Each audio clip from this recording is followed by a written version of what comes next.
এই গরমে ছোট বড় সবাই কিন্তু কম বেশি আইসক্রিম পছন্দ করে। আজকে আমি তৈরি করব তরমুজের আইসক্রিম।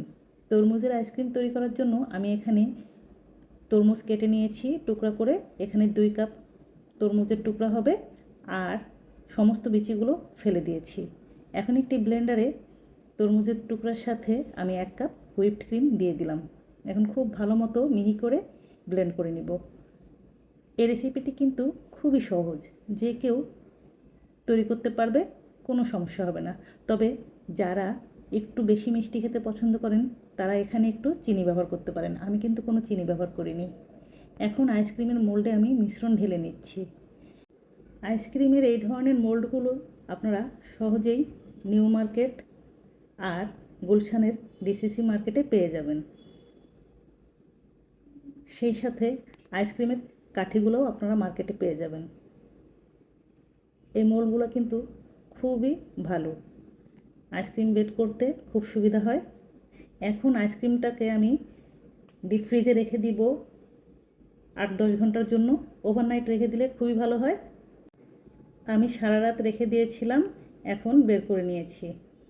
প্রায় 12-13 ঘন্টা হবে।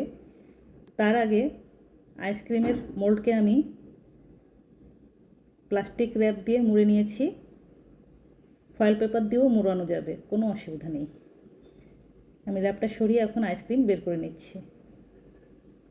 দেখুন খুব সহজেই কিন্তু বের করা যাচ্ছে। এক এক করে প্রত্যেকটা আইসক্রিম আমি বের করে নিব। দেখুন অনেক সুন্দর হয়েছে কিন্তু, আর কালারটাও খুব ভালো এসেছে। আমি কিন্তু কোনো ফুড কালার ব্যবহার করিনি, তবে আপনারা চাইলে রেড কালারটা ব্যবহার করতে পারেন। এই কালারটা কিন্তু বেশ ভালোই লাগছে, তাই না?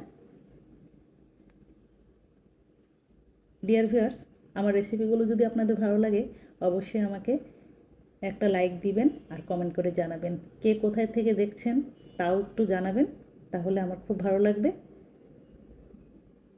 ডিয়ার ভিউয়ার্স, যারা আমার চ্যানেলটি এখনও সাবস্ক্রাইব করেননি, সাবস্ক্রাইব করার অনুরোধ রইল। আর যারা ফেসবুক থেকে দেখবেন অবশ্যই আমার পেজটিকে ফলো করে দিবেন। আমি এখন একটু খেয়ে দেখাচ্ছি কেমন হলো। খুবই মজা হয়েছে।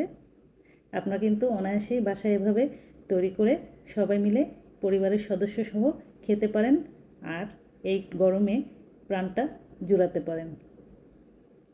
খুব কিন্তু সহজ রেসিপি। যে কোনো ফল দিয়েই কিন্তু, ফলের রস দিয়ে কিন্তু আপনারা এভাবে আইসক্রিম তৈরি করে নিতে পারেন।